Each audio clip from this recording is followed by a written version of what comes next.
চেহারাটা দেখতে ভালো, পোশাকটাও চমৎকার, অন্তরে তার কালি ভরা, মাগার টাটকা একটা জানোয়ার।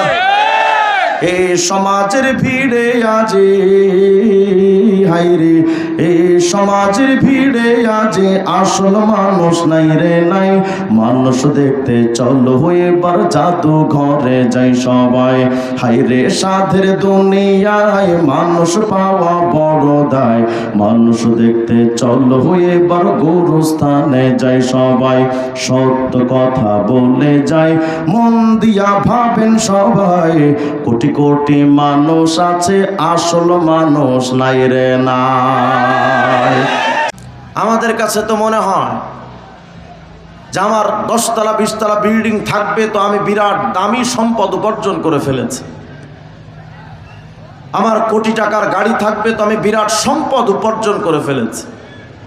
কিন্তু আল্লাহর কাছে সবচেয়ে দামি সম্পদ উপার্জন করেছেন তিনি, ঈমানটা অর্জন করেছেন যিনি। ঈমানের চাইতে দামি সম্পদ নাই, এটা আমার কথা না, কোরআনে কারীমের মধ্যে আল্লাহ তাআলা বলেন ইয়ারফাইল্লাহুল্লাযীনা আমানু মিনকুম, সূরা মুজাদালার 11 নম্বর আয়াত।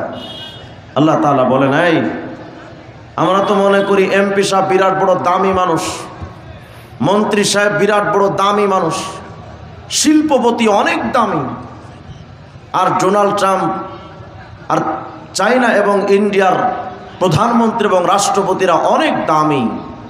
কিন্তু আল্লাহ তাআলা বলেন, শোনো, তোমাদের ভেতরে সবচেয়ে দামি হলো তারা যারা ঈমানওয়ালা। যদি তাই হয় তাহলে সুপার পাওয়ার আমেরিকার ডোনাল্ড ট্রাম্পকে যদি এক পাল্লায় রাখা হয়, চায়না আর ইন্ডিয়ার রাষ্ট্রপ্রধানদেরকে যদি এক পাল্লায় রাখা হয়, আর একজন ইমানদারের পায়ের ধুলা যদি আরেক পাল্লায় রাখা হয়, ইমানদারের পায়ের ধুলার সমান কারো মর্যাদা হবে না। ইমানদারের সম্মান কতটা দামি ইমানদার। হাফেজ ইমাদউদ্দিন ইবনে কাসীর রাহিমাহুল্লাহ তার তাফসীর ইবনে কাসীরের মধ্যে 5 নম্বর খণ্ডের 95 নম্বর পৃষ্ঠা একটা রওয়ায়াত বর্ণনা করেছেন। হযরত যায়েদ ইবনে আরকাম রাদিয়াল্লাহু আনহু থেকে বর্ণনা, তিনি বলেন, ফেরেশতারা একদিন আল্লাহকে বলছেন, আল্লাহ খালাকতা বানি আদম, আপনি তো আদম সন্তানকে সৃষ্টি করলেন, ওয়া আতাইতাহুম আদ-দুনিয়া, পুরা দুনিয়াই তো আপনি আদমরে দিয়ে দিলেন, ইয়াকুলুন ওয়া ইয়াতামাত্তাউন, এই মানব জাতি এখন দুনিয়া পাওয়ার পর দুনিয়ায় খাচ্ছে, উপভোগ করে, ওয়াফি রাওয়ায়াতিন ওয়া ইয়াতাযাওয়াজুন, বিয়ে শাদী করে, ওয়া ইয়াশরাবুন, পানি পান করে। তো মানব জাতিরে তো আপনি পুরা দুনিয়ার সব নিয়ামত দিয়ে দিলেন, কিন্তু আফসোসের ব্যাপার হলো ওয়ালাম তুতিনা যালিকা, আমাদের তো আপনি কিছুই দিলেন না, সব দিলেন মানবরে, আমগো কি দিলেন? আদ-দুররুল মানসুর লিসুয়ুতির মধ্যে আসে 1 নম্বর খণ্ডের 49 নম্বর পৃষ্ঠার বর্ণনা। হযরত আব্দুল্লাহ ইবনে আমর রাদিয়াল্লাহু আনহুর বর্ণনা, তিনি বলেন, ফেরেশতারা একদিন আল্লাহকে বলছেন, আল্লাহ আমাদের তো আপনি কিছুই দিলেন না, তো একটা কাজ করেন, এই যে জান্নাত আপনি বানিয়েছেন, এই যে আল্লানা হাদি নাকুলু মিনহা ওয়া নাশরাব, এই জান্নাতটা আমাদের ফেরেশতাদেরকে আপনি দিয়ে দেন। মানব জাতিরে তো দিয়েছেন দুনিয়া, এটা ওদেরই থাক, অসুবিধা নেই, আর আমাদের ফেরেশতাদেরকে আপনি জান্নাতটা দিয়ে দেন, আমরা নাজ ও নিয়ামত এই জান্নাতে উপভোগ করব। আল্লাহ রাব্বুল আলামিন কি জবাব দিলেন? ইয়া মালাইকাতি ওয়া বিইজ্জাতি ওয়া জালালি লা আজালু সালিহা যুররিয়াতি মান খালাকতু বিয়াদাইয়া কামান কুলতু লাহু কুন ফাকান। আল্লাহ রাব্বুল আলামিন বলেন, এই ফেরেশতারা শোনো, তোমাদেরকে আমি আল্লাহ বানিয়েছি তো কুন হও শব্দ দিয়া। আল্লাহ পাকের সৃষ্টি করার একটা সিস্টেম হলো, যখন তিনি কিছু সৃষ্টি করতে চান তখন শুধু বলেন এই হও, তো অটোমেটিক হয়ে যায়। সুবহানাল্লাহ বলেন না? আল্লাহর জন্য কোনো কারখানা, মিল কলকারখানার প্রয়োজন পড়ে না। বিরাট আসমানটা এত বড়, আমাদের বাংলাদেশটা তো 56,000 বর্গ মাইল, আর পুরা পৃথিবীটা 20 কোটি 10 লক্ষ বর্গ মাইল। আচ্ছা কল্পনা করেন তো, 56,000 বর্গ মাইলের বাংলাদেশটা যদি এত বড় হয়, তো 20 কোটি 10 লক্ষ বর্গ মাইলের পৃথিবী কত বড়? সুবহানাল্লাহ। মোটামুটি তো দেওয়ানবাগি পীরের পেটের মতোই তো নাকি? আওয়াজ দিয়ে বলেন আল্লাহু আকবার। এই পুরা পৃথিবীটা যত বড়, সৌর বিজ্ঞানীরা লিখেছেন, শোনো, মাথার উপরে যে একটা ছোট্ট সূর্য থাকে টাকার ছোট্ট কয়েনের মতো, এই ছোট্ট সূর্যটা এত ছোট নয়, পুরা পৃথিবীর চাইতে ওই সূর্য 13 লক্ষ গুণ বড়। কল্পনা করেন তো সূর্য কত বড়। ওই সূর্য যত বড়, আকাশে একটা বিগ বস তারকা আছে, নাম ইউআই স্কুটি, ছোট্ট একটা তারকা। কত বড়? ওই তারকাটা পৃথিবীর চাইতে 13 লক্ষ গুণ বড়। যেই সূর্য, ওই সূর্যের চাইতে ওই তারকা আরো 500 কোটি গুণ বড়। অথচ আসমানটা এত বড় যে বিশাল আসমানে ওই তারকা খুঁজেই পাওয়া যায় না। তাহলে কল্পনা করেন তো, এত বিশাল তারকা আসমানে খুঁজেই পাওয়া যায় না, তো আসমানটা কত বড়? আল্লাহু আকবার বলবেন না? আল্লাহ রাব্বুল আলামিন বোঝাতে চান, ফেরেশতারা শোনো, জমিনটা যত বড়, আসমানটা যত বড়, সাতবক জমিন আসমান যত বড়, সব কিছুরে তো আমি আল্লাহ পাক বানিয়েছি কোন শব্দ দিয়া? এই ফেরেশতারা তোমাদেরকেও বানিয়েছি, শুধু বলেছি হও তো, অটোমেটিক তোমরা হয়ে গেছো। কিন্তু ফেরেশতারা জানো, আমার এই মানব জাতিকে আমি আল্লাহ শুধু স্বাভাবিক প্রক্রিয়ায় কোন শব্দ দিয়া বানাই নাই, বরং খলাকতু বিয়াদাইয়া, বড় আদর যত্ন সম্মান করে আমার কুদরতি হাত দিয়া মানুষে বানিয়েছি। এখানে আকীদার একটা প্রশ্ন মাঝখানে আনুষঙ্গিক ক্রমে বলতে হয়। আল্লাহ যে বললেন আমার হাত দিয়ে বানিয়েছি, এর মানে কি? আল্লাহর হাত আছে আমাদের মতো নাকি? কথা হয়, আল্লাহর হাত আছে আমাদের মতো? কোরআনে কারীমের সুস্পষ্ট ঘোষণা, লাইসা কামিসলিহি শাই, আল্লাহর কোনো তুলনা চলে না, আল্লাহর কোনো মিসাল নাই। আল্লাহর হাত আছে, পা আছে, আমাদের মতো এটা বলা যাবে না। আল্লাহ কেমন? তিনি যেমন। বলেন আল্লাহ কেমন? আল্লাহকে নিয়ে গবেষণা করার মতো মেধা আমাদের নাই। তো আল্লাহ যে বললেন আমার হাত, আমার পা, এই সমস্ত আয়াত আর হাদিসগুলোকে সামনে রেখে মুশাব্বিহা এবং মুজাসসিমাদের আকীদা তথা ইহুদিবাদের আকীদা হলো যে আল্লাহরও হাত আছে মানুষের মতো, আল্লাহরও পা আছে মানুষের মতো। এই আকীদা বিশ্বাস যদি কেউ লালন করে, তার ঈমান চলে যাবে। আল্লাহ হাত পা কেমন আছে সেটা আমরা গবেষণা করতে পারবো না, আল্লাহর ব্যাপারে গবেষণা করাই তো নিষেধ। সুতরাং আল্লাহ কেমন? বলেন না, আল্লাহ কেমন? তিনি যেমন, এটা বিশ্বাস। তবে আল্লাহ যে বললেন আমার হাত দিয়ে বানিয়েছি, এর অর্থ হলো তাশরীফান ওয়া তাকরীমান লিল ইনসান। আল্লাহ যখন নিজের কোনো বিষয়কে কারোর কোনো বিষয়ের সাথে সম্পৃক্ত করেন, আল্লাহ এর মাধ্যমে ওই জিনিসটাকে মর্যাদা এবং সম্মান বাড়াতেই নিজের ক্ষেত্রে সংযুক্তি আকারে পেশ করেন। যেমন বাইতুল্লাহ আল্লাহর ঘর, মানে কি আল্লাহ ওখানে এসে থাকেন? কথা বলেন না। খাতুল্লাহ আল্লাহর উটনি, মানে কি আল্লাহর উটনি আছে? আল্লাহ এই শব্দগুলো দিয়ে ওই নির্দিষ্ট বিষয়কে সম্মানিত করতে চান। তার মানে হলো আল্লাহ রাব্বুল আলামিন বুঝাতে চান, ফেরেশতারা তোমরা তোমার ইবাদুল মুকরামুন, তোমরা তোমার সম্মানিত বান্দা। তবে এই ফেরেশতারা শোনো, তোমাদেরকে যখন বানাইলাম আমি কিন্তু সম্মানের সাথে বানাই নাই, কিন্তু আমার এই মানব জাতি বান্দাদের প্রত্যেকটা বান্দাকে সৃষ্টি করার সময় আমার হাত দিয়া অর্থাৎ সম্মানের সাথে আমি বানিয়েছি।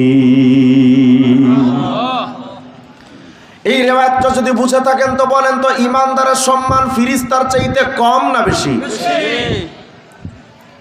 এবার সূরা আরাফের 179 নং আয়াতটা দেখেন, আল্লাহ পাক বলেন ওয়ালাকাদ যারা'না লিজাহান্নামা কাসীরাম মিনাল জিন্নি ওয়াল ইনস লাহুম কুলুবুন লা ইয়াফকাহুনা বিহা ওয়া লাহুম আ'য়ুনুন লা ইউবসিরুনা বিহা ওয়া লাহুম আযানুন লা ইয়াসমাউনা বিহা উলাইকা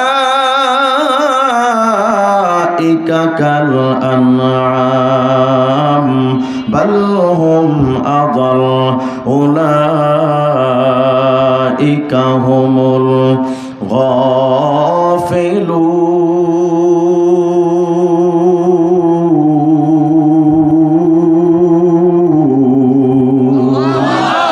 আল্লাহ রাব্বুল আলামিন বলেন, বান্দা শোনো, ঈমান যদি তোমার থাকে, তোমার সম্মান আমি আল্লাহর কাছে ফেরেশতার চাইতে বেশি।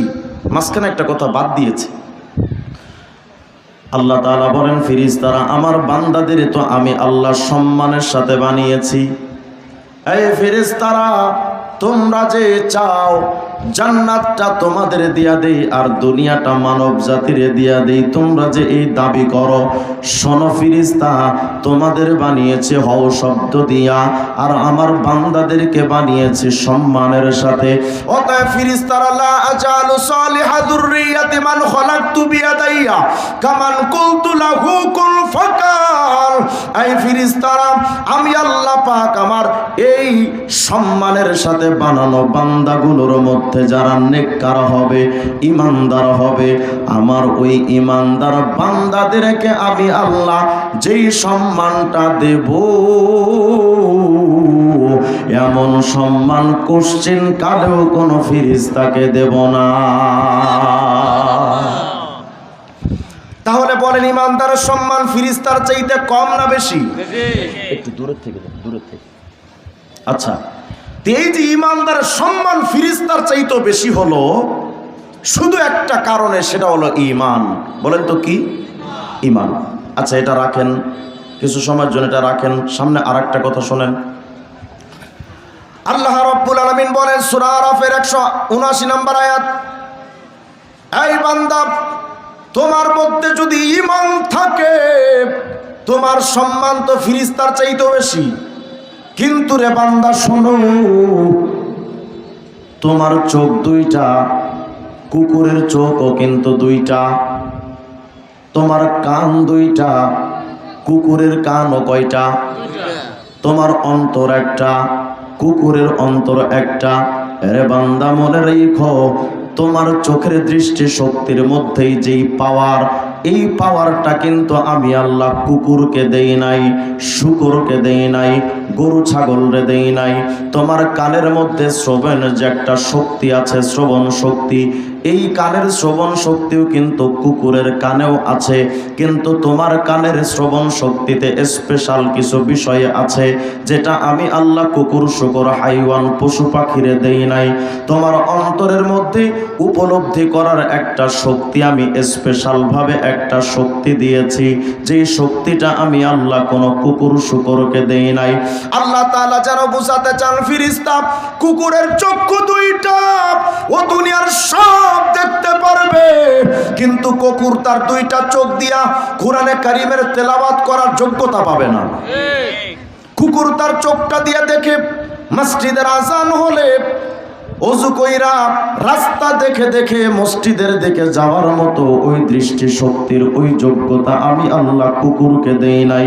কুকুর তার চক্ষুটা দিয়া হেদায়েত আর সিরাতে মুস্তাকিম ঈমানের রাস্তায় চলতে পারবে না। কিন্তু তুমি মানো, তোমার চোখের দৃষ্টি শক্তি যদি দুর্বল হয়ে যায়, তবু ওই দুর্বল শক্তির ভেতরও আমি আল্লাহ ঈমানের পথ দেখার মতো যোগ্যতা তোমারে দিয়া দিলাম। তোমার কানের মধ্যে একটা কোন শক্তি দিলাম, যে শক্তিটা কুকুরে দেই নাই। তোমার কান দিয়া মসজিদের আজান শুইনা মসজিদের দিকে যাইবা, ওলামায়ে কেরামের খুতবায়ে ইজমের আলোচনা শুইনা হেদায়েতের রাস্তায় চলার মতো কানের শ্রবণ শক্তিটা দিলাম। কুকুরের মধ্যে আমি তার কানে এই শক্তিটা দেই নাই। তোমার অন্তরের মধ্যে আমি মালিকের মহব্বতের খাজানা জমা কইরা রাখবি। যোগ্যতা আমি আল্লাহ তাআলা কুকুরের অন্তরের মধ্যে দেই নাই। এই বান্দা, তোমার চক্ষু কান এবং অন্তর আছে, কুকুরেরও চক্ষু কান অন্তর আছে, কিন্তু কুকুর তার চক্ষু কান অন্তর দিয়া কোনোদিন সঠিক পথটা দেখে না। তুমিও বান্দা যদি এমন হয়ে যাও যে তোমার চোখ দিয়া তুমি ইমানের রাস্তাটা দেখো না, কান দিয়া তুমি ইমানের কথাগুলো শোনো না, অন্তর দিয়া ইমানটাকে উপলব্ধি কইরা বিশ্বাসটা ওখানে জমা রাখলা না, তাহলে বান্দা হিসাব মিলায় দেখলাম কুকুরের কান থাকতেও ইমানের কাজে আসলো না, তোমার কান থাকতেও ইমানের কাজে আসলো না, কুকুরের চোখ থাকতেও কাজে আসলো না, তোমার চোখ থাকতেও ইমানের কাজে আসলো না, তোমার অন্তর থাকতেও ইমানের কাজে আসলো না, কুকুরের অন্তর থাকতেও ইমানের কাজে আসলো না। অতএব বান্দা, যখন কোনো পার্থক্য রইল না, তখন আমি আল্লাহ কি করলাম জানো? তোমার সম্মান তো দিয়েছিলাম ফেরেশতার চাইতেও বেশি, ওই সবচাইতে উঁচু সম্মানের জায়গা থেকে একটা টান দিয়ে আমি আল্লাহ তোমার মর্যাদা দিলাম, উলাইকা কাল আনআম, তুমি এখন কুকুরের মতো। ছিলাম তো সম্মানের জায়গায় ফেরেশতার চাইতে কম না বেশি? কিন্তু ঈমান না থাকার কারণে চলে আসলাম একেবারে নিম্ন পশু পাখির স্তরে। আল্লাহ পাক বলেন শুধু তাই নয়, বাল হুম আদল, বরং আরো নিকৃষ্ট জায়গায় তোমারে পৌঁছে দিলাম। এর বান্দা, ঈমান যদি থাকে তার সম্মান তো ফেরেশতার চাইতেও বেশি। আর তারগীব ওয়াত তারহিব নামক কিতাব সুনানে ইবনে মাজার মধ্যেও আছে, ঈমানদারের মর্যাদা খোদ কাবা শরীফের চাইতেও বেশি। সুবহানাল্লাহ, রাস্তাগণ সুবহানাল্লাহ। তাহলে ইমানদারের সম্মান ছিল ফেরেশতার চাইতেও বেশি। ঈমান যদি না থাকে, ওই বান্দা আমেরিকার প্রেসিডেন্ট ডোনাল্ড ট্রাম্প হতে পারে, ওই বান্দা চুংচাং ভুংবাং চায়নার রাষ্ট্রপ্রধান হতে পারে, ও গরুর মুখ খাওয়া দেশ ইন্ডিয়ার মোদি হতে পারে।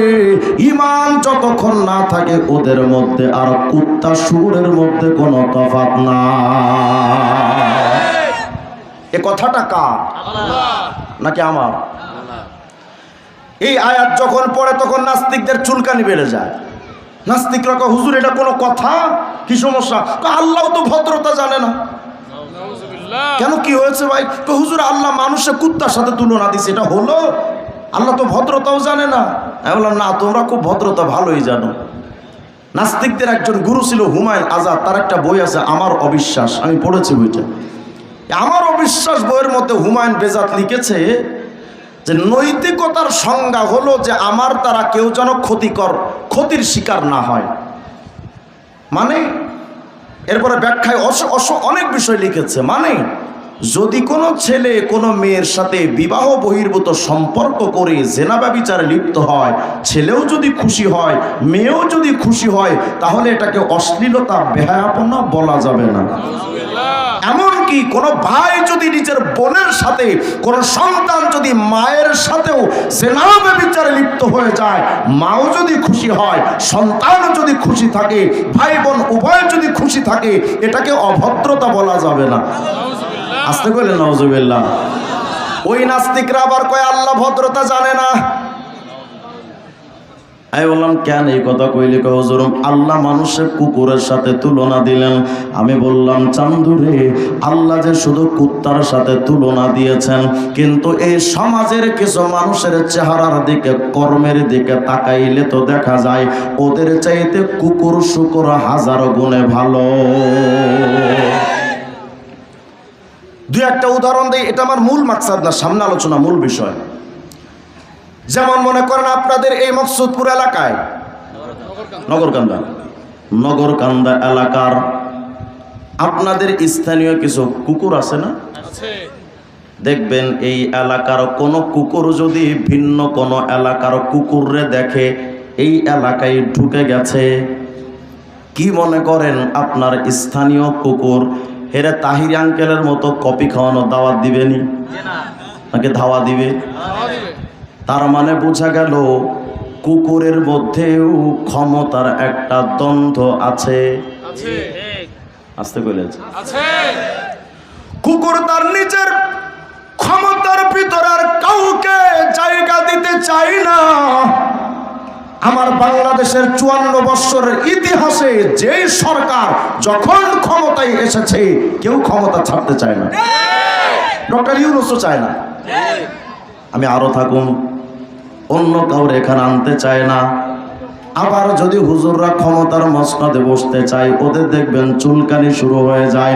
হুজুরদের বিরুদ্ধে কেউ কেউ আওয়াজ দেয়, বোঝাতে চাচ্ছি এলাকার কুত্তা যেমন অন্য এলাকার কুকুরে সহ্য করতে পারে না, এক রাজনৈতিক নেতা অন্য রাজনৈতিক নেতারে সহ্য করতে পারে না। বোঝা গেল ওই নেতা আর কুত্তার মধ্যে আসলে বাস্তবে কোনো তফাৎ রয় না।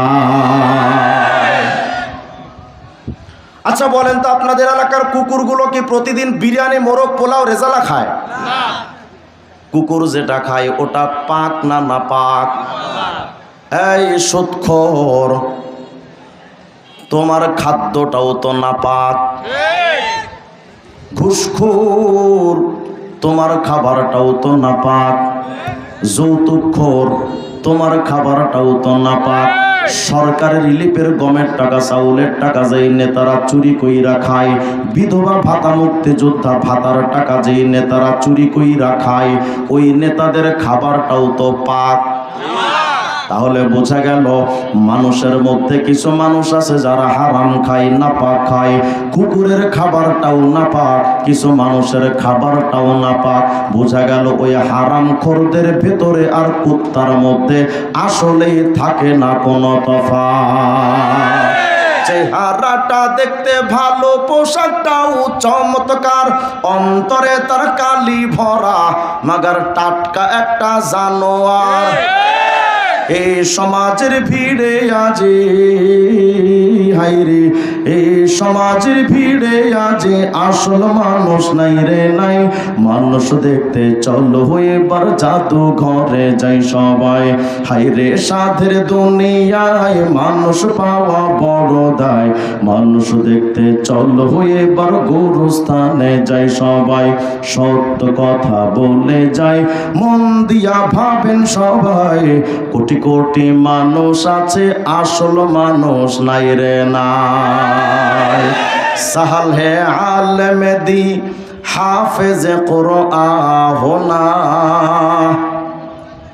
सहल है आलम दी हाफिज कुरआन होना, कुछ बड़ी बात नहीं मुफ्ती दौरा होना। कोई दुश्वार तो नहीं आलम में तबाह होना, सख्त मुश्किल है मगर सच्चे मुसलमान होना। सहल है वाइज दी आ, सहल है वाइज आतश बगरीबा होना, और आसा के बहुत साहिब ईमान होना।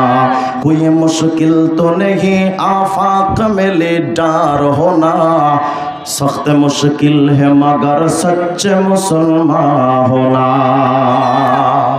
आलम हवा तो सहज, हाफिज साहेब हवा सहज, যুগের বিরাট বড় মুফতি আজম হওয়া সহজ, বড় বড় লিডার হওয়াও সহজ, কিন্তু সত্যিকারের মুসলমান হওয়াটা বড় কঠিন। এটা আজীব জিনিস। আল্লাহ রাব্বুল আলামিন বলে, বান্দা কিছু মানুষ হলো কুকুর শুকরের মতো, বরং আরো নিকৃষ্ট। যদি বলেন এই আয়াতগুলো আমি কেন পড়লাম, দুটো জিনিস আগে মাথায় রাখেন। ইমানদারের সম্মান ফেরেশতার চাইতে কম না বেশি? বেঈমানের অবস্থা কুকুরের মতো, শুকরের মতো, বরং আরো নিকৃষ্ট। এ কথা আমার না আল্লাহর। এই আয়াতটা বোঝার জন্য এবার চলেন মাআলিমুত তানজিল লিল বাগাবী, তাফসিরে বাগাবী নামে যেটা পরিচিত, এই হাদিসের এই তাফসিরের গ্রন্থের মধ্যে আসছে হযরত মুকাতিল বলেন, ইয়াজমাউল্লাহুল ওহুশা ওয়াল হাওয়াম ওয়াত তায়র, কিয়ামতের ময়দানে আল্লাহ পাক সমস্ত পশু পাখিকে হাজির করবেন। আমরা তো মনে করি কিয়ামতের ময়দানে মনে হয় শুধু মানব জাতি উঠবে, পশু পাখি উঠবে না। ভুল কথা। কোরআনে কারীমে আল্লাহ পাক বলেন, ওয়া ইযাল ওহুশু হুশিরাত, কিয়ামতের ময়দানে, হাসরের ময়দানে পশু পাখিকেও হাজির করা হবে। কি কাম? পশু পাখির তো নামাজের হিসাব নাই, রোজা হজ যাকাতের হিসাব নাই, কোনো কিছুর হিসাব নাই, কিন্তু পশু পাখির মধ্যে একটা বিচার আছে। কি বিচার? হাত্তা ফায়ুকযা বাইনাহুম হাত্তা ইউক্তাসা লিল জাম্মা'i মিনাল কারনাব। সমস্ত পশু পাখির ভিতরে ও নামাজ পড়েছে কিনা হিসাব নাই, কারণ ওর উপর নামাজই ফরজ না। রোজা হজ যাকাত দিল কিনা হিসাব নাই, ওর উপর এটা ফরজ না। কিন্তু পশু পাখিদের মধ্যে শুধু একটা জিনিসের হিসাব আছে, ওই হিসাবের নাম হলো জুলুম। কিসের হিসাব? কথা বুঝতেছেন তো নাকি বিরক্ত হচ্ছেন আপনারা? জুলুমের হিসাব কি? জুলুম হাত্তা ইউক্তাসা লিল জাম্মা'i মিনাল কারনা। শিংওয়ালা পশুর আল্লাহ বলবেন আই দাঁড়া, আর দুর্বল পশুরে বলবেন এই কিয়ামত আজকে তুমিও একটু দাঁড়াও। কেন? আল্লাহ বলবেন দুর্বল রে, এই শিংওয়ালা তোরে দুনিয়াতে কয়বার জুলুম করেছিল ক? আল্লাহ বেশি না মোটামুটি 333 বার মেরেছে। আল্লাহ বলবেন দুর্বল, তুই তো দুনিয়ায় শুধু গুতাই খাইছিলি, কিছু তো কইতে পারস নাই, কারণ তুই দুর্বল, জীর্ণ শীর্ণ, তোর শিংও ছিল না, কিছুই বলতে পারিস নাই। কিন্তু দুর্বল রে, ওই শক্তিশালী পাওয়ারফুল ও তো জানতো না যে দুর্বলদের সাথে আমি আল্লাহ থাকি। সুবহানাল্লাহ। আপনারা তো মনে করেন দুর্বলরা তো দুর্বলই, কিন্তু আমার হিসাবটা শোনেন, দুর্বলরা আসলে দুর্বল নয়, দুর্বলরাই আসল শক্তিশালী, কিন্তু তাদের শক্তিটা দেখা যায় না। আর ক্ষমতাশীল দাপটওয়ালা ও যে আসলে দুর্বল, ওর অস্ত্রের ঝনঝনানিতে ওর দুর্বলতা দেখা যায় না, কিন্তু আসলে দুর্বল। কারণ হলো শক্তিশালীর সাথে থাকে টাকা আর ক্ষমতা, আর দুর্বলের সাথে থাকেন স্বয়ং আমার আল্লাহ। আমাদের বাংলাদেশে শুধু ক্ষমতার লড়াই চলে। এই যে নির্বাচন আসতেছে, গত সরকার পড়ে গেল, তার নেতা কর্মীদের ধুমা পিটা, আবার এর আগে যারা ছিল তারাও দুর্বলদের পিটাইছে। 54 বৎসরে ক্ষমতার মসনদে যারাই গেছে দুর্বলদের উপরে হামলা করেছে, বিরোধী পার্টির উপরে হামলা করেছে। সামনে যখন আবার যারা ক্ষমতা আসবে, এরাও বিরোধী দলদেরকে পিটাবে। রাস্তায় দেখবেন মিছিল নিয়ে যাবে, আমার নেতার কিছু হলে জ্বলবে আগুন ঘরে ঘরে। মনে হয় যেন ঘরগুলোর বাপদাদা বানায় রাখছে। হারামি জানি কনকার। আমি তো আওয়ামী লীগের আমলে 2 বার গ্রেফতার হয়েছে, 2 মাস 16 দিন আমি কারাগারে ছিলাম। কিন্তু আমার মেজাজটা শুনে, আমার এলাকায় যখন সরকার পড়ে গেল, আমাদের গ্রামের বাড়ি একটা বাজারে, বাজারে দেখি কয়েকটা দোকান, আমার খবর আসলো যে দোকানগুলো পুড়ায় ফেলছে, এন্টি পার্টি যারা পুড়ায় ফেলছে। পরে আমি ওদেরকে বললাম, আচ্ছা আপনি ঘরগুলো আপনারা পুড়াইলেন কেন, এই দোকানগুলো কেন পুড়াইলেন? খাসুরা আওয়ামী লীগ করতো। আমি বললাম ভাই, আওয়ামী লীগের মধ্যে আমার চাইতে তো বেশি চেতা আপনি না। আমি 2 মাস কারাগারে থেকেছি, 2-2.5 মাস একেবারে হুদা কারণে, কোনো অন্যায় ছাড়া। আমার চাইতে তো বেশি ক্ষিপ্ত আপনি না, কিন্তু আপনি দোকানগুলো পোড়াইলেন কেন? হুজুর ও এই অপরাধ করছে। আমি বললাম ও তো আপনার দোকান কোনোদিন পোড়ায় নাই, আপনিও দোকান পোড়াইলেন কেন? আপনি কি জানেন এই দোকানটা দিয়ে শুধু তার নয়, তার অসুস্থ বাবা মা, তার ছোট্ট মাসুম বাচ্চা, তার স্ত্রীর ভরণ পোষণ এবং দুমুঠো আহার যুক্ত। কেন পোড়াইলেন? কে দিয়েছে আপনাকে অধিকার? আন্দোলনের নামে সরকারি গাড়ি বাড়ি পোড়ানোর অধিকার কে দিয়েছে আপনাকে? 18 কোটি জনগণের সম্পদ ওটা, ওটা কোনো সরকারের বাপের সম্পত্তি নয়। ক্ষমতা থাকলেই ক্ষমতার অপব্যবহার করা উচিত না। আল্লাহ বলেন, এই মাজলুম, জুলুমের হিসাব আমি অবশ্যই নিব, ওয়ালাউ বাদাহিন, একটু দেরিতে হলেও জুলুমের হিসাব অবশ্যই আমি নেব। কিয়ামতের ময়দানে পশু পাখির মধ্যে বিচার হবে, কার কার প্রতি কে কতটুকু জুলুম করেছে, প্রতিশোধ লও। যখন দুর্বলদের প্রতিশোধ নেওয়া শেষ হয়ে যাবে, বিচার আচার যখন শেষ, এবার আল্লাহ পাক বলবেন, এই পশু পাখি শোন, আনা খলাকতুকুম ওয়া সাখখারতুকুম লিবানি আদম, আমি তো তোমাদের সৃষ্টি করেছিলাম এই মানবের সেবা করার জন্য, দুনিয়ায় যেন তোমরা মানব জাতির সেবা করতে পারো।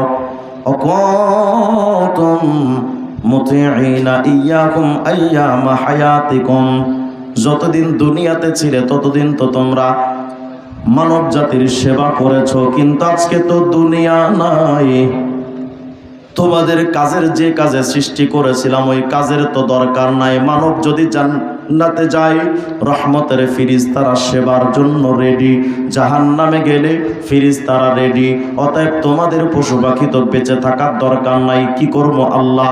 ফারজিউ ইলা মা কুনতুম কুনু তুরাবা, তোমরা আগে যেমন মাটি ছিলা এখন মাটি হয়ে যাও।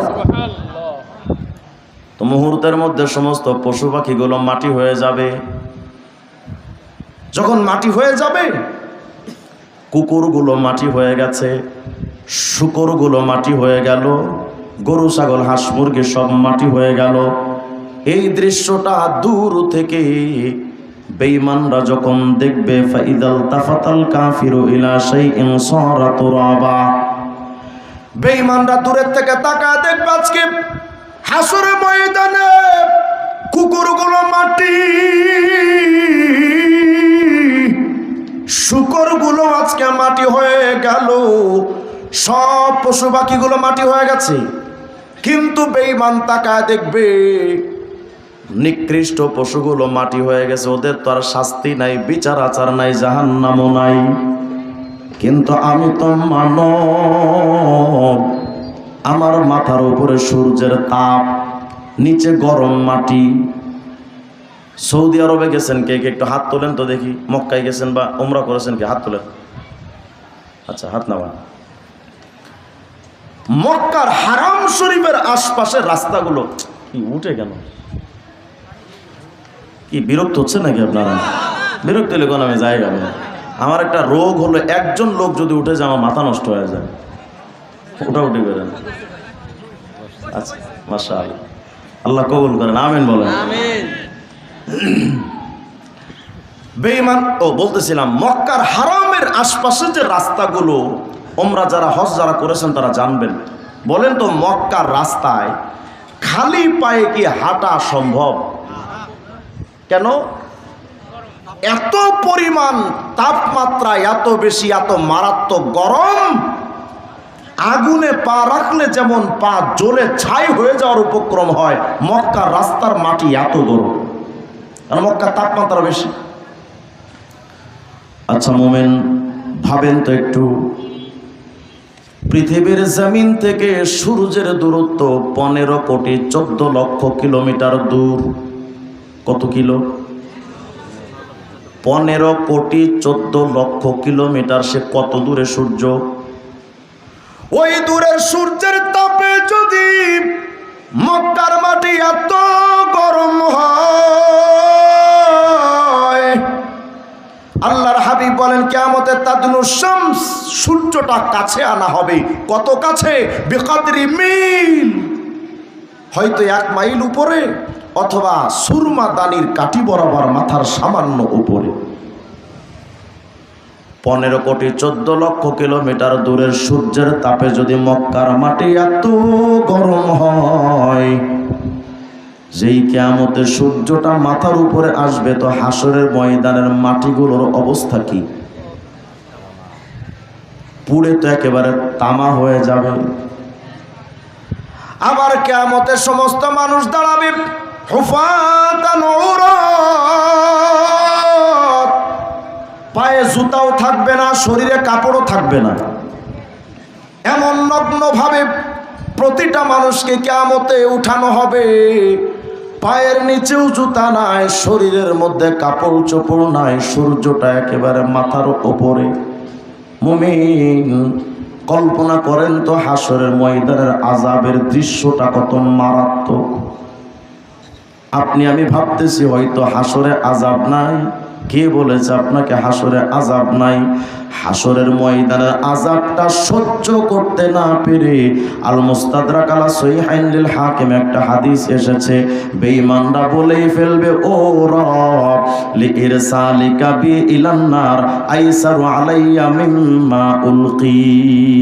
আল্লাহ, প্রয়োজনে আমাদেরকে জাহান্নামে দিয়ে দেন, তবুও হাসরের আযাব থেকে বাঁচায় দেন। কল্পনা করেন তো হাসরের ময়দানে কি পরিমাণ আযাব হলে বেঈমানরা এটা বলে ফেলবে। বেঈমানরা যখন দেখবে যে আমার আজকে উপায় নাই, এখন এই তো শাস্তিতে আছি, সামনে আবার জাহান্নাম, কোনো উপায় নাই, ওদিক থেকে জাহান্নাম হুঙ্কার ছাড়বে, ও আল্লাহ হালবিম মাজিদ, আর নাই থাকলে সুদখোর কই, ঘুষখোর কই, হারামখোর কই, বেঈমান বুদ্ধিজীবী নাস্তিক্যবাদ কই, আমি জাহান্নাম রে দেন, আমার পেটে অনেক ক্ষুধা। আরেকটা হাদিস আপনাদের আজীব একটা হাদিস শোনায়া যায়। সরওয়ারে দো আলম বলেন, ইয়াখরুজু উনুকুম মিনান নার, কিয়ামতের ময়দানে জাহান্নাম থেকে একটা গলা বের হবে, গলা, লাহু লিসানুন ইয়ানতিক, ওই গলাটার একটা জিহ্বা থাকবে, যে জিহ্বা দিয়ে সে কথা বলবে।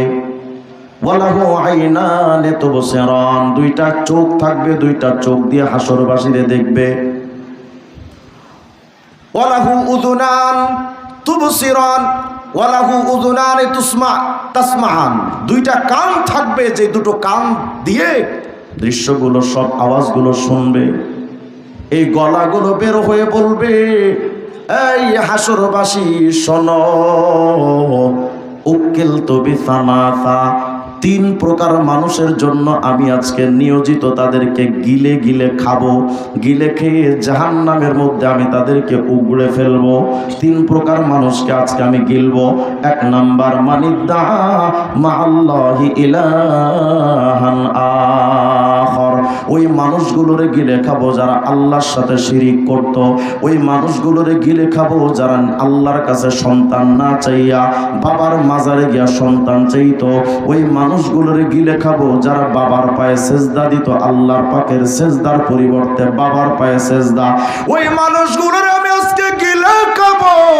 যেই মানুষগুলো বাবার কাছে গিয়া বলতো, বাবা ভাগ্য পাল্টায়া দে। আপনাদের ফরিদপুরে তো মনে হয় এই অনুসারী নাই। বাবার কাছে গিয়া কয়, বাবা ভাগ্য পাল্টায়া দেন, বাবার কাছে গিয়া সন্তান চাই, বাবার কাছে সুস্থতা চাই, মামলা হইলে বাবার কাছে সমাধান চাই। বলেন তো সব কিছু চাওয়ার জায়গা কার কাছে? অন্য কারো কাছে চাওয়া যাবে? বাবার কাছে গিয়া যারা শিরিকের মধ্যে লিপ্ত হয়ে যায়, ওই গলাটা বলবে, শোনো, আমি এমন মানুষকে গিলে খাবো যারা আল্লাহর সাথে শরিক করেছে। দুই নম্বর, ওয়াবিকুল্লি জব্বারিন আতীদ, ওয়াবিকুল্লি জব্বারিন আনীদ, যেই নেতারা প্রভাবশালী দাম্ভিক নেতারা অন্যের উপরে জুলুম করত, তাদেরকেও গিলে খাবো। ওয়াবিল মুসাউবিরিন, যারা ছবি অঙ্কন করত। আজকে এখানে আমাদের মুফতি আব্দুল গফফার সাহেব হুজুর শুরুতে আলোচনা করতেছিলেন ছবি তোলার ব্যাপার। ক্যামেরার ছবি যদিও কিছু কিছু আলেমরা জায়েজ বলেছেন, কিন্তু ছবি বের করা, পোস্টারিং করার ব্যাপারে আজ পর্যন্ত কোনো আলেম ওলামা এটাকে বৈধতার ফতোয়া দেয় নাই। নির্বাচন আসতেছে, দেখবেন নেতার ছবি ছাড়া পোস্টারিং হবে না। এখন তো দেখি মাঝে মধ্যে হুজুররাও পোস্টারিং এর মধ্যে ছবি দেয়, আছে না নাই? পৃথিবীর সবচাইতে বড় মুফতিও যদি নিজের ছবি কোনো পোস্টারে দেয়, ওই মৌলবীও হারামি। বলেন কি? হারামি, হারামি। ছবি অঙ্কন, মূর্তি, ভাস্কর্য। মাঝখানের একটা কথা আপনাদের বলে দেই, যেই দল করেন না, এটা আপনার ব্যাপার। মূর্তির বিরোধিতা যদি কোনোদিন আলেমরা করে, প্রতিবাদ কইরেন না, আলেমের বিরুদ্ধে যায় মেনে নেন। কত ভাই, আপনি যে দল করেন এটা আপনার দলীয় ব্যাপার, কিন্তু আলেম ভাস্কর্যের বিরুদ্ধে, মূর্তির বিরুদ্ধে যদি অবস্থান নেয়, আপনিও সে আলেমের বিরুদ্ধে যান, সাবধান, আপনার ঈমান চলে গেছে। ওই গলাটা বের হয়ে বলবে ওয়াবিল মুসাউফিরিন, যারা ছবি অঙ্কন করত, ছবি ছাপাইতো, আমি তাদেরকেও গিলে খাবো। বেঈমান সমস্ত নাস্তিক্যবাদ বেঈমান মুশরিকরা যখন দেখবে আরে কুকুর শুকরগুলো তো মাটি হয়ে গেছে, কিন্তু আমি তো মানব, আমি তো মাটি হচ্ছি না।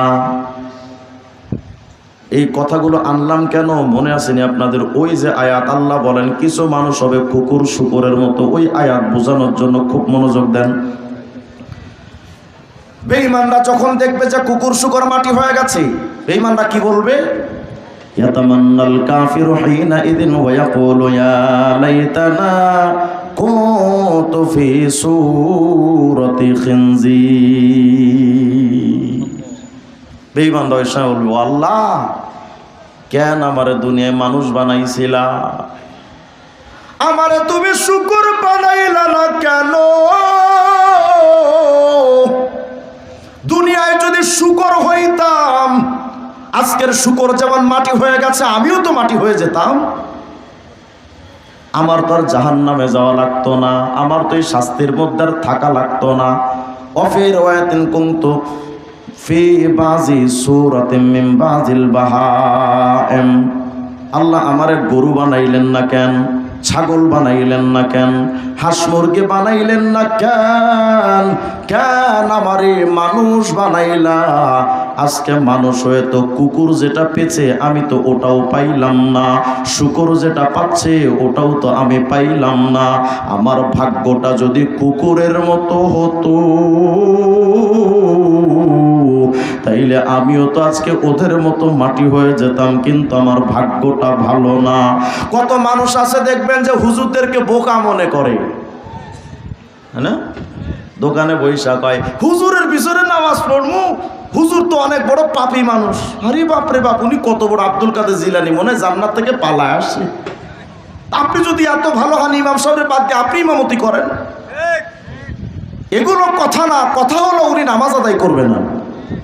কথা কয় ওই দেখবেন দোকানে, চায়ের দোকানে বৈশা কয় এ হুজুররা ওয়াজ করতে হয়, হুজুরদের ওয়াজে কোনো ফায়দা নাই।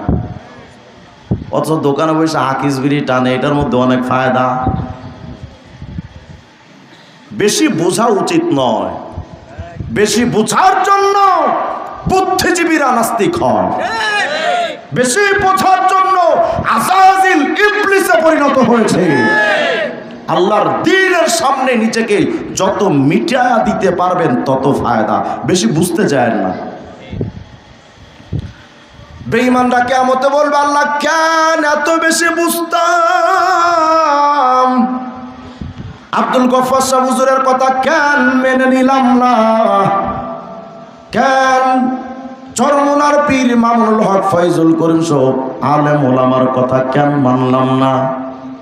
আয় হায়, আজকে তো আমার অবস্থা তো কঠিন, কুকুর শুকর মাটি হয়ে গেছে, ওদের পেরেশানি শেষ। ওই সময় বেঈমানরা বলবে কি জানেন? সূরা নাবার 40 নম্বর শেষ আয়াত আল্লাহ পাক বলেন ওয়া ইয়াকুলুল কাফিরু ইয়া লাইতানি কুনতু তুরাবা। বেঈমানরা বলবে রব ওই কুকুরের মতো আমারেও মাটি বানায়া দেয়। আল্লাহ যে বলছিলেন কিছু মানুষ কুকুর শুকরের মতো, এই কুকুর শুকর তো আখেরাতে বেঈমানরা হতেই চাইবে। জানলা আমারে কুকুর শুকরের মতো মাটি বানায় দেন। কুকুর শুকর অনেক বেঈমানকে আল্লাহ বানায়ও ফেলবে। আল্লাহ আমারে মাটি বানায় দেন, আমি আর মানব থাকতে চাই না, জাহান্নামে যাইতে চাই না, আমার আপনি কুকুর শুকর বানায় দেন। যখন বারবার চিল্লাবে, হযরতে আবু হুরাইরা বলেন ওই সময় মাটির জবান খুলে যাবে। বেঈমানরা যখন বলবে আল্লাহ মাটি বানায় দেন, মাটির জবান খুলে যাবে। মাটি কি বলবে? লা ওয়ালা কারামাতা ফি জালিকা মাসালি। এই বেঈমান, কুকুর মাটি হয়েছে, আমি মাটির ইজ্জত যায় নাই, কারণ কুকুর নিষ্পাপ। নাকি কুকুরের গুনাহ আছে কোনো? না। শুকর মাটি হয়ে গেছে, আমার ইজ্জত চাই নাই, শুকরটাও নিষ্পাপ। খবরদার বেঈমান, তুই মাটি হতে চাইস না। তুই যদি মাটি হবি তো আমি মাটিরও তো ইজ্জত থাকে না। আহা, আমি মাটির ইজ্জত থাকে না। আর তুই যদি মাটিও হবি কি লাভ, আমি মাটির যে ইজ্জত আছে তুই অতটুকু ইজ্জত পাবি না। এরপরও বেঈমানরা যখন বলতে থাকবে আল্লাহ মাটি বানান, মাটি বানান, ফেরেশতারা কি করবে? ওই যে কুকুরগুলো থেকে মাটি হয়েছিল, শুকরগুলো থেকে যে মাটি হয়েছিল, ওই মাটিগুলো ফেরেশতারা হাতের মুঠোর মধ্যে নিবে, নিয়ে হুব্বিলা যালিকা তুরাব ইলা উজুহিল কুফফার, ওই কুকুর শুকুর থেকে হওয়া মাটিগুলো হাতের মুঠোর মধ্যে নিয়া বেঈমানদের মুখের মধ্যে এভাবে ছুঁড়ে মারবে ফেরেশতারা। এজন্য সূরা আবাসার 38 থেকে 41 নম্বর আয়াত আল্লাহ বলেন, উজুহু ইয়াওমাইযিন মুসফিরা দাহিকাতুম মুস্তাবশিরা ওয়া উজুহু ইয়াওমাইযিন আলাইহা গাবারা তারহাকুহা কাতারা। আল্লাহ পাক বলেন কিয়ামতে কিছু মানুষের চেহারা হবে উজ্জ্বল আলোকিত। কাদের চেহারা? হযরত আব্দুল্লাহ ইবনে আব্বাস বলেন ইয়াউমা তাবিয়াদু উজুহু আহলি সুন্নাতি ওয়াল জামাআ, যারা দুনিয়াতে সাহাবায়ে কেরামকে মানবে আর নবীজির সুন্নাত যারা মানবে, যেই সুন্নতের কথা আব্দুল গফফার সাহেব হুজুর সারা দিন বলে বেড়ান, এই সুন্নাত যারা মানবে আর সাহাবায়ে কেরামকে যারা মানবে, হযরত আব্দুল্লাহ ইবনে আব্বাস বলেন শোনো, কিয়ামতের ময়দানে নবীদের চেহারা থেকে যেমন নূর চমকাইতে থাকবে,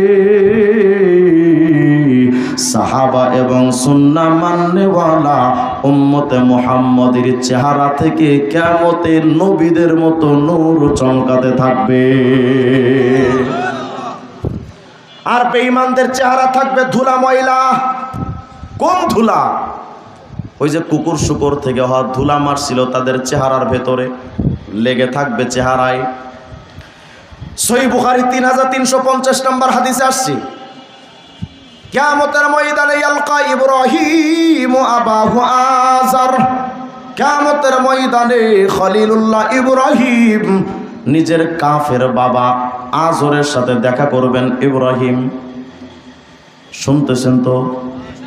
ইব্রাহিম আলাইহিস সালাম নিজের বাবা আযরের চেহারার দিকে তাকাবে, ওয়ালা ওয়াজহে আযার গাবারাতু ওয়া কাতারা, তাকায় দেখবে ইব্রাহিম তার বাবার মুখে ওই ধুলো ময়লাগুলো লেগে আছে,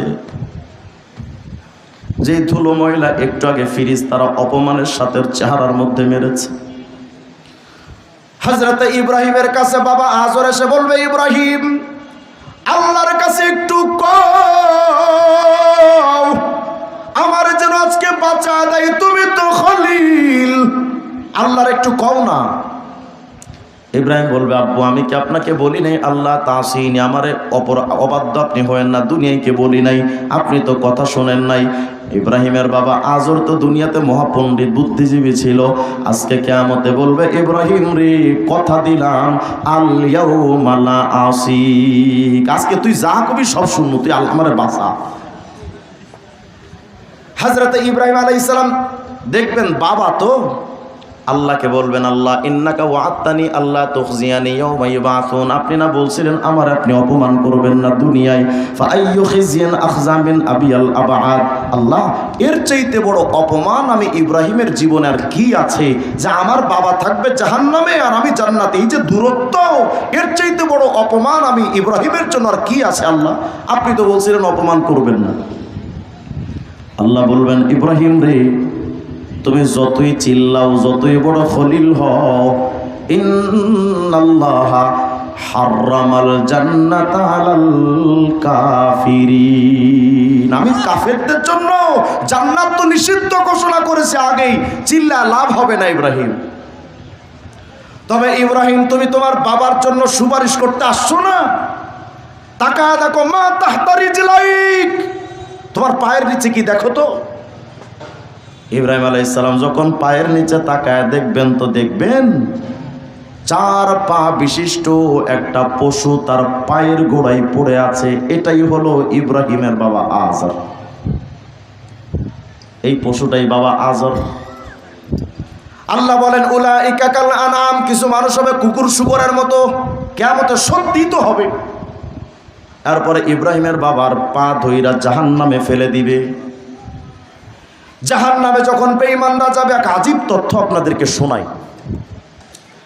বিরক্ত হবেন না আপনারা? বিরক্ত হচ্ছেন নাকি? কিয়ামতের ময়দানে বেঈমানরা যখন জাহান্নামে যাবে, বেঈমানরা জাহান্নামে যাওয়ার পর বেঈমানদের কণ্ঠের আওয়াজের ব্যাপারে আল্লাহ রাব্বুল আলামিন সূরা হুদের 106 নম্বর আয়াতের মধ্যে বলেন, ফাআম্মাল্লাযীনা শাকু ফাফিন নারি লাহুম ফিহা জাফিরুন ওয়া শাহীক। কিয়ামতের ময়দানে মানুষ বেঈমানরা যখন জাহান্নামে চলে যাবে, ওই বেঈমানদের জাহান্নামী বেঈমানদের কণ্ঠের আওয়াজ জাফির হবে, শাহীক হবে। কি অর্থ? তাফসীরের কিতাবের মধ্যে ইবনে আব্বাসের তাফসীর আসছে এ ব্যাপারে। হযরতে ইবনে আব্বাস বলেন, সাউতুল কুফার কা সাউতিল কিলাব, জাহান্নামী বেঈমানদের কণ্ঠের আওয়াজ কুকুরের মতো ঘেউ ঘেউ আওয়াজ হবে। তারা স্বাভাবিক প্রক্রিয়ায় কথা বলতে পারবে না। বেঈমান যত বড় দুনিয়ার সিঙ্গার শিল্পী হোক না কেন, কণ্ঠের আওয়াজ স্বাভাবিক কণ্ঠ রবে না, তাদের কণ্ঠের আওয়াজ হবে কুকুরের মতো। আর উমদাতুল কারির মধ্যে হযরত মুকাতিল রাহিমাহুল্লাহ তাফসীরটা বর্ণিত আছে, সাউতুল কুফার কা সাউতিল হিমার, শাস্তির কারণে বেঈমান জাহান্নামীদের কণ্ঠের আওয়াজ গাধার কণ্ঠের মতো হয়ে যাবে। গাধার কণ্ঠ, আউয়ালুহু জাফির ওয়া আখিরুহু শাহীক। গাধার কণ্ঠের মধ্যে দুইটা ভাঁজ আছে, শুরুতে একরকম আওয়াজ থাকে কষ্টের, শেষের আওয়াজটা একেবারে চূড়ান্ত কষ্টের আওয়াজ।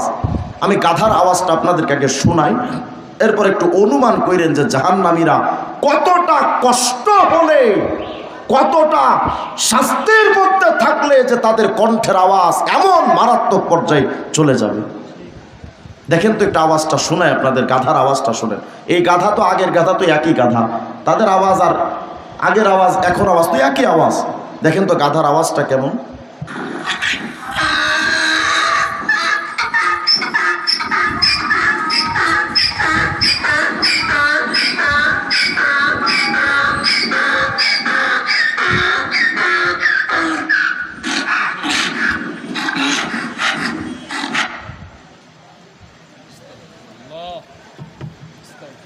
কি বুঝলেন? কতটা শাস্তি দেওয়ার পর জাহান্নামীদের কণ্ঠের আওয়াজ এই গাধার কণ্ঠের মতো হবে। মিয়া ভাই, হাসতে খেলতে তো জীবন চলে যাচ্ছে। মুরব্বী, 50-60 বছর আপনার জীবন থেকে অতীত হয়ে গেছে, আজও পর্যন্ত জাহান্নাম থেকে বাঁচার মতো ফিকির আপনার আমার আসেনি। বাজার এখানেই কত মুরব্বীরা বসে আছেন, 60 বছর জীবন এসে একটা রাত আল্লাহ পাকের মহব্বতে তাহাজ্জুদে কাটায় না। অনেক মুরব্বী এখানেও পাওয়া যায়। আপনি আর কবে জাহান্নাম থেকে বাঁচার ফিকির করবেন? আর কবে আপনার আমার সময় হবে একটু বলেন ভাইরা। এখানেই তো অনেক মুরব্বীরা বসে আছেন, দাড়িগুলো সাদা, এদিক তাকান, দাড়িগুলো সাদা। এই মুরব্বী, আপনার এই সাদা দাড়ির পরে আর কোন কালার আপনার দাড়িতে আসবে আমাকে একটু বলেন তো বাজান। আপনি তো লাস্ট স্টেপে আছেন, এরপরে তো আপনার আর কোনো ধাপ নাই। আখেরি ধাপে আপনি অবস্থান করেন, আজও পর্যন্ত হাত থেকে বিড়িটা আপনি ফেলতে পারেন নাই। আজও পর্যন্ত দোকানে বসে গীবত শেখাত আপনার বন্ধ হয় নাই। আজও পর্যন্ত মানুষ ঠকানো মেজাজ আপনার পরিবর্তন হয় না। আর কবে নামাজের দিকে আসবেন আমাকে বলেন তো বাজান, কবে সময় হবে? আল্লাহ আফসোস করে বলেছেন, এই আলাম ইয়ানি লিল্লাযিনা আমানু আন তাখশা কুলুবুহুম লিযিকরিল্লাহ। আল্লাহ স্মরণ করার সময় কি তোমার এখনো আসেনি? আর কবে সময় হবে তোমার?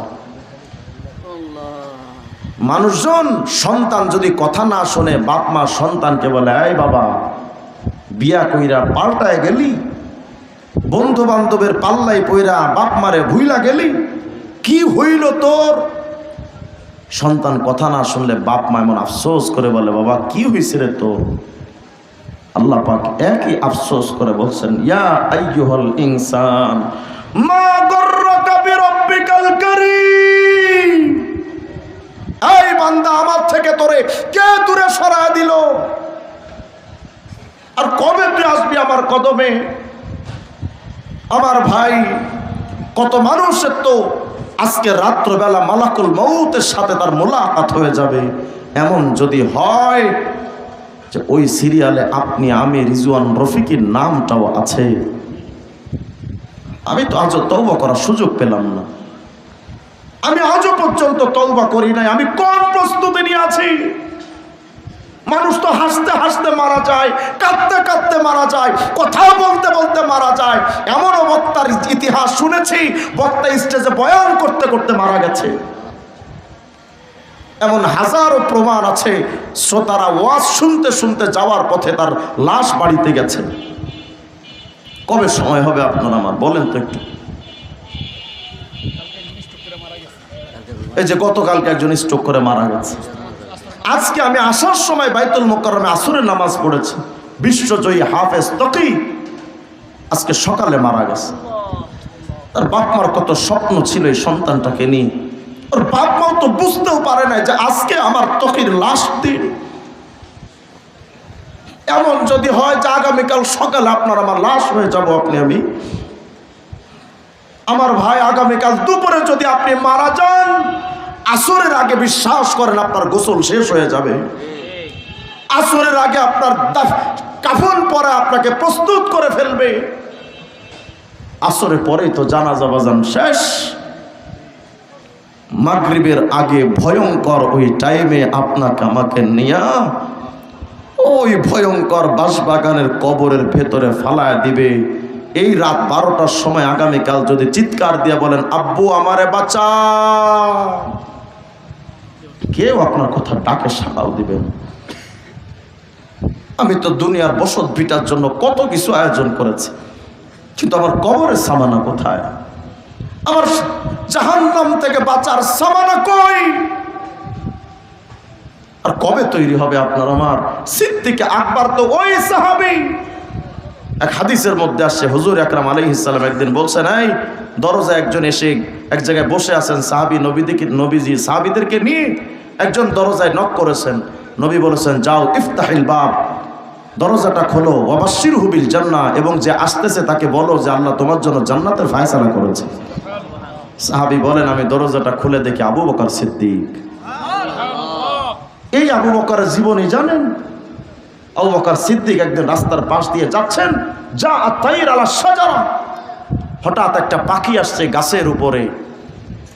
গাছের উপরে সে ফল খেয়ে পাখি চলে যাবে। সিদ্দিক একবার ডেকে বলতেছিলেন, তু বা লাকাইয়া তাইর, এই পাখি তুমি কতই না ভাগ্যবান, তুমি একদিন দুনিয়াতে আসছিলে, তুমি এখন গাছে আসো, তোমার জন্য খাবার রেডি, তুমি খেয়ে আবার উড়ে যাচ্ছ, একদিন তুমি মারা যাবে। পাখি তোমার কোনো হিসাব নাই, কিন্তু আমি সিদ্দিক আকবরকে তো আমাকে টানতে টানতে হিসাবের কাঠগড়ায় আমাকে দাঁড় করানো হবে।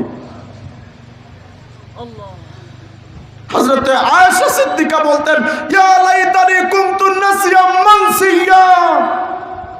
আয়েশা সিদ্দিকা বলতেন, হায় আফসোস, আমি যদি একদম নিশ্চিহ্ন হয়ে যেতাম, আমার যদি কোনো অস্তিত্বও না থাকতো, তাহলে আমার হিসাব দেওয়া লাগতো না কিয়ামতে। বাজান, আপনার ফিকির আর কবে আসবে আমাকে বলেন? আপনি যে দাড়িটা কাটেন, আল্লাহর কসম আপনি জাহান্নামের কবরে, জাহান্নামের আগুনে চিৎকার দিয়ে কাঁদবেন। যে বিবি আপনাকে দাড়ি কাটতে বলেছিল, যে বন্ধু বান্ধব, যে প্রেমিকা আপনাকে দাড়ি কাটতে বলেছিল, তার নাক ডেকে ঘরে ঘুমাবে, আর তুমি চিৎকার দিয়ে দিয়ে কাঁদবে, তোমার পাশে কেউ যাবে না, কেউ যাবে না। আল্লাহকে ওয়াস্তে আপনি যদি বলেন যে রিজওয়ান রফিকি হুজুর আপনি আসেন, আমি বসে আছি, আমার পায়ে ধরেন, আমি আর দাড়ি কাটবো না, নামাজ ছাড়বো না। আল্লাহর কসম আপনি বলেন, আমি নিজে আপনার পায়ে হাত রেখে বলি, আল্লাহকে ওয়াস্তে নামাজটা ছাইরেন না বাজার। মা বোনের আর পর্দাটা ছাইরেন না। প্রতিটা নজর পরপুরুষ তাকায়। একবার একটা নজর কোনো মহিলার দিকে পরপুরুষ দিলে একটা কবিরা গুনাহ, ৭,০০০ বছর জাহান্নাম। হাদিসের মধ্যে আসে, হুজুর আকরাম বলেন, জাহান্নামীদেরকে যখন কবরে রাখা হবে, বেঈমান গুনাহগারদের কবরে ৯৯টা সাপ নিযুক্ত করে দেওয়া হবে। এক একটা সাপের, প্রত্যেকটা সাপের আবার ৭টা করে মাথা থাকবে, বিষাক্ত মাথা। আমার ভাই, জীবন পরিবর্তনের জন্য সারা রাত ওয়াজের দরকার নাই বাজান। এত লম্বা টাইম ওয়াজের কোনো দরকার নাই। শুধু একটু এই বিবেকটাকে একটু জাগ্রত করেন যে আমি তো আজকেও মারা যেতে পারি, আমি তো কালকে কবরস্থ হতে পারি। এ আপনাদের পাশের বাজারে কতগুলো কাফনের কাপড় আসছে, আপনার কি বিবেক নাড়া দেয় না?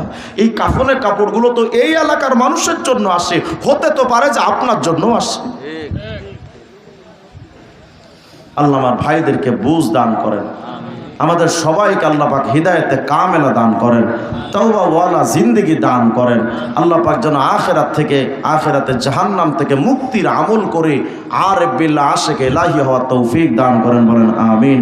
আজকের মাহফিলটা যেখানে হলো, আপনারা খুশি না বেজার? আচ্ছা বলেন তো, আজকে এখানে যে আলোচনাগুলো হয়েছে সেই সন্ধ্যার পর থেকে, এখানে কোনো ফালতু আলোচনা হয়েছে? বিভিন্ন মাহফিলে তো দেখা যায় বক্তার এসে নেচে গিয়ে হেসে দু একটা কেসা কাহিনী, দু একটা আনন্দ উল্লাস আর কৌতুক করে চলে যায়। আলহামদুলিল্লাহ, মাদ্রাসা কওমি মাদ্রাসার আলেমদের একটা স্বভাব হলো যে তারা চান জাতির একটু পরিবর্তন আসুক। এই যে মাদ্রাসার আজকে মাহফিলটা আয়োজন করেছে, আপনাদের উপকার হয়েছে না? হয়েছে কিনা? আজকের এই মাহফিল থেকে, মাদ্রাসা থেকে 25 জন ছাত্র হাফেজ হয়েছে। আলহামদুলিল্লাহ বলবেন না? ঢাকা শহরে অনেক বড় বড় মাদ্রাসায় 25 জন ছাত্র হাফেজ হয় না। আমি আমার নিজের চোখে দেখেছি, অসংখ্য বড় বড় মাদ্রাসায় 8 জন 10 জন 6 জনের মধ্যে শেষ হয়ে যায়। এই একটা মাদ্রাসায় 25 জন ছাত্র হাফেজ হয়েছে। এটা তো আপনাদের জন্য একটা চান কপাল, যেমন একটা মাদ্রাসা আপনাদের অনুদানে আল্লাহ পাক চালিয়ে নিচ্ছে। এটা আপনাদের ভাগ্যের ব্যাপার। এই মাদ্রাসার জন্য যখন যে হাজত আসে, পাশে থাকবেন না ইনশাআল্লাহ?